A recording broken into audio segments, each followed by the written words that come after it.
All right, Steelers Nation, let's dive into what's been a whirlwind of a coaching search. Because right now the NFL offseason feels like it's speeding up, and the road is getting narrower every day. Mike Tomlin used to say that about the regular season, and it honestly applies here too. Because the timeline for finding the next head coach is shrinking fast. There have been 7 official candidates interviewed so far, all of them done virtually. And the mix of names is really interesting. 2 offensive minds are in the mix: Nate Schillens, the Rams passing game coordinator, and Clay Kabotsky, the 49ers offensive coordinator. The rest are all defensive coordinators, which includes A.J. Ajiro of the Panthers, Jesse Minter from the Chargers, Chris Shula with the Rams, Anthony Weaver from the Dolphins, and Jeff Hafley from the Packers. But then last night, things changed again because Hafley officially became the Dolphins head coach, so that takes him off the board and shakes up the entire picture. So now, when you look at the actual remaining candidates, the math gets a little wild. There were 7 virtual interviews, minus Hafley because he's now got a job. And then you add Brian Flores, who is expected to have his first in-person interview this week. There have been some conflicting reports about whether that's actually his first interview, but the word is that it is. Then you've got Mike McCarthy, who is also scheduled to interview in person. The only other candidate we know will be physically on the south side is Anthony Weaver, the Dolphins defensive coordinator, so the Steelers are clearly trying to get face-to-face time with the people they really want to understand. That matters, because this isn't just about schemes or playbooks, it's about leadership, culture, and who can carry the weight of a franchise that has been built on stability for decades. And the landscape across the league is shifting too. It's not just the Steelers searching. There has been a lot of overlap in the interview process with other teams, and some of those vacancies are being filled. John Harbaugh is now headed to the Giants. Kevin Stefanski is going to the Falcons, and as mentioned, Hafley is now the Dolphins head coach. Robert Saleh also accepted the job in Nashville, taking on what some people call a suicide mission, which is a dramatic way to put it. But it's fair to say it's a tough situation that leaves 6 teams still looking for a head coach, which is remarkable considering that at the peak there were 10 vacancies. The remaining teams include the Ravens and Browns in the division, plus the Raiders, Cardinals, and now the Bills, who parted ways with Sean McDermott. So the pool of potential candidates is shrinking, and that affects who the Steelers might end up choosing because the domino effect is real. When one team fills a position, it removes options for everyone else. Naturally, fans want to know who the favorite is, who might be the biggest surprise, and who could make the biggest splash. The truth is, none of that is clear yet. What makes this particularly fascinating is that nobody has even sat down in the same room with Art Rooney and Omar Khan, the 2 people the Steelers themselves have said will make the final decision. That alone tells you this process is still in its early, critical phase. But I do want to share what I genuinely like about how the search has gone so far. First, the mix of candidates feels balanced, and it suggests the Steelers aren't coming in with a rigid template.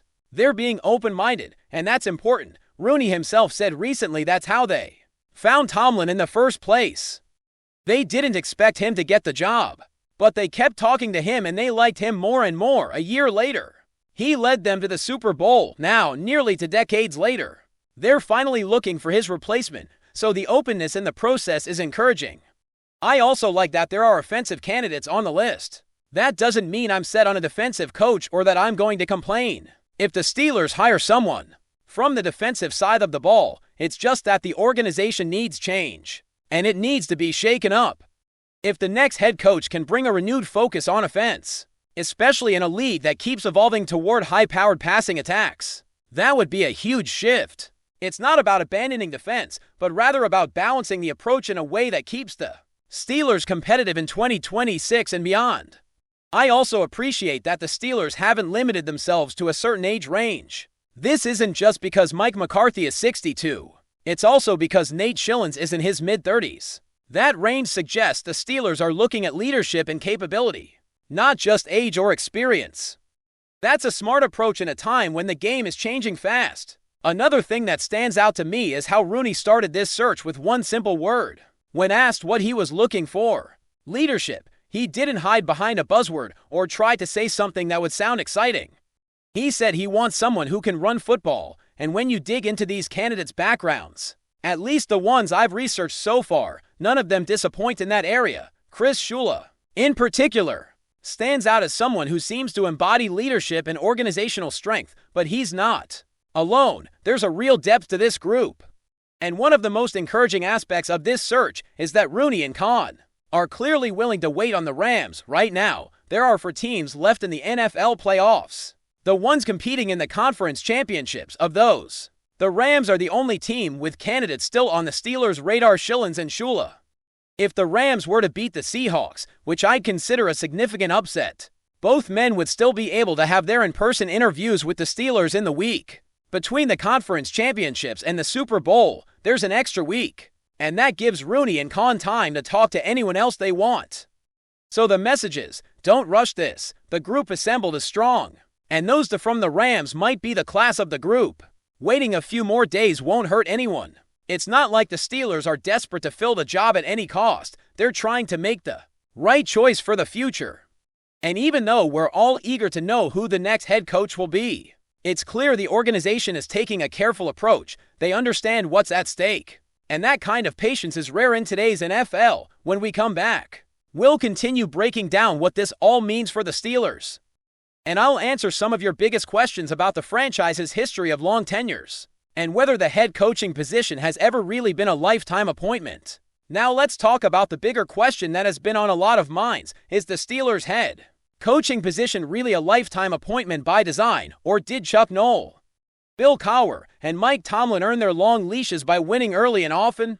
The answer is not a simple yes or no, because each of those coaches came into the job under completely different circumstances and left for different reasons. So when you ask whether the Steelers have a philosophy of longevity built into the franchise, the reality is that it depends on the era and the context. And if you look at each coach one by one, you can see why that's the case. Let's start with Chuck Noll. When Noll was hired, the Steelers franchise was in a pretty rough state. The team had not been a serious contender for years, and the expectation wasn't that he would be a long-term solution. In fact, if you were being honest, a long tenure would have seemed unlikely. Noll was 37 when he took over, and he stayed until he was 59, stepping down in December of 1991. That's 23 years in the same job, which is an insane length of time in modern professional sports.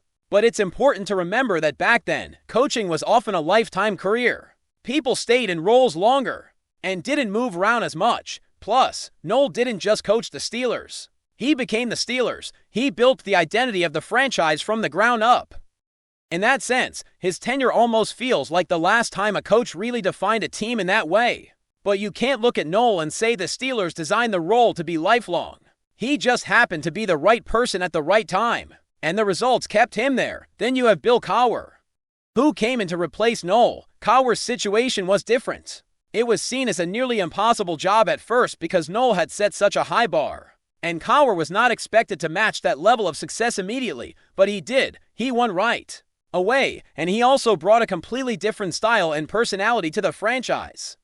He was tough, loud, and he had that thick Pittsburgh accent and the famous jaw. He didn't try to be Noll. He forged his own identity, and that matters. As he moved deeper into his tenure, the talk around Pittsburgh wasn't about how long he had been coaching or the Steelers' stability. The conversation was about how Cowher was going to keep pushing until he could finally break through and win a Super Bowl. He was so consistently competitive that the team and the fan base kept giving him chances, even when they fell short. And you know what? That's a key point. It's easy to criticize a coach for not getting over the hump, but there's a real value in having someone who can consistently bring you back to the edge of the biggest stage. People forget how much the Steelers were always in the mix under Cowher. Eventually, he got his Super Bowl in 2005, and then he stepped down after 15 seasons. Cowher started at 34, and he was out before he turned 50. He, like Noll, never coached again after leaving the Steelers. That's another factor that makes the long tenure seem like a different era. Coaches didn't move around, and they didn't bounce from team to team the way they do now.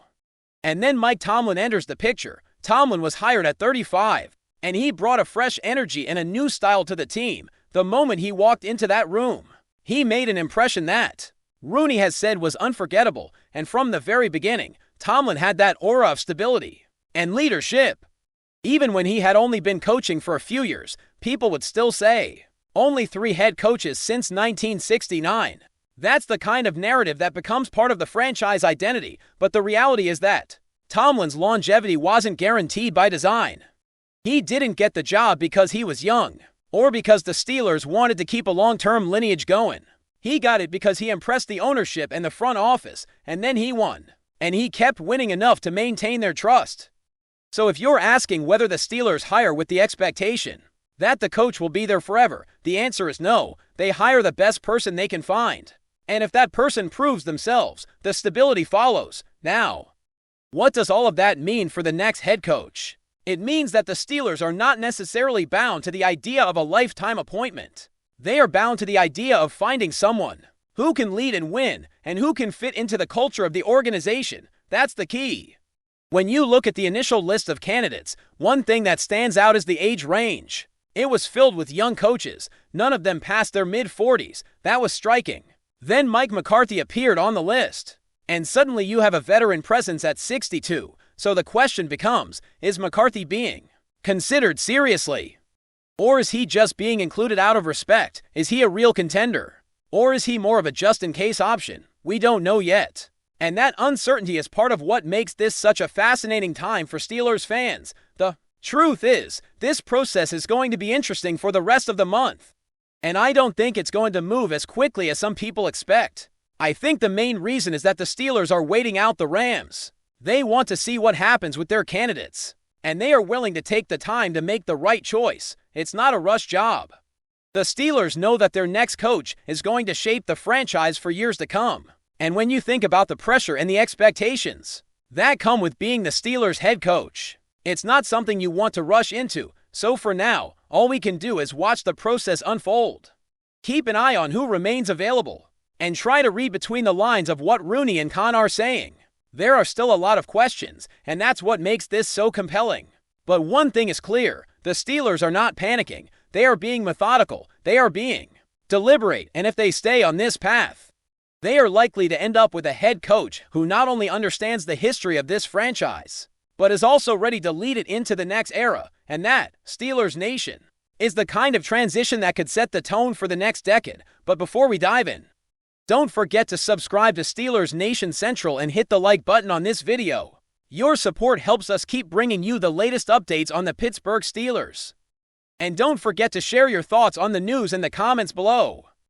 The NFL rumor mill was set on fire after whispers began circulating around the league that Mike McCarthy is on the verge of closing a deal with the Pittsburgh Steelers. While nothing has been officially announced, multiple sources close to the situation suggest that conversations have gone far beyond preliminary interest, and the framework of a long-term vision is already taking shape behind closed doors. Around league circles, the belief is that this move could represent one of the most dramatic philosophical shifts in Pittsburgh in years. What truly transformed this rumor into a full-blown bombshell, however, was the alleged leak of McCarthy's plan for the quarterback position. According to insiders, McCarthy has made it clear that he would not accept the job without significant influence over the offense, and more specifically, over the future under center. The speculation is that he envisions a system built on experience, decision-making, and controlled aggression, rather than a developmental approach centered solely on patience. Sources claim McCarthy sees the current quarterback room as a temporary solution, not a finished product. The leaked plan points toward either aggressively reshaping the depth chart or bringing in a veteran capable of executing a complex playbook from day one. There is also chatter about McCarthy pushing for a quarterback with strong pre-snap command, someone who can read defenses and adjust protections without relying heavily on sideline input. In league terms, this suggests a win-now mentality rather than a long rebuild. From the Steelers' perspective, the appeal is obvious. McCarthy's reputation as an offensive architect and locker room stabilizer aligns with the organization's traditional values. The front office reportedly views him as a bridge between the franchise's storied past and an evolving modern NFL, someone who can respect institutional identity while still updating schemes and concepts. Still, skepticism remains. Some around the league question whether the Steelers are truly ready to hand that level of control to a head coach, while others wonder if McCarthy's vision meshes perfectly with the personnel already in place. Until confirmation arrives, all of this remains speculation. Yet one thing is clear: if this rumor becomes reality, Pittsburgh's direction at quarterback could change faster and more dramatically than anyone expected. That's it for this update. If you enjoyed the video and want to keep receiving exclusive news about the Pittsburgh Steelers, make sure to subscribe to Steelers Nation Central and give this video a like. We always look forward to hearing your comments and opinions. See you in the next video.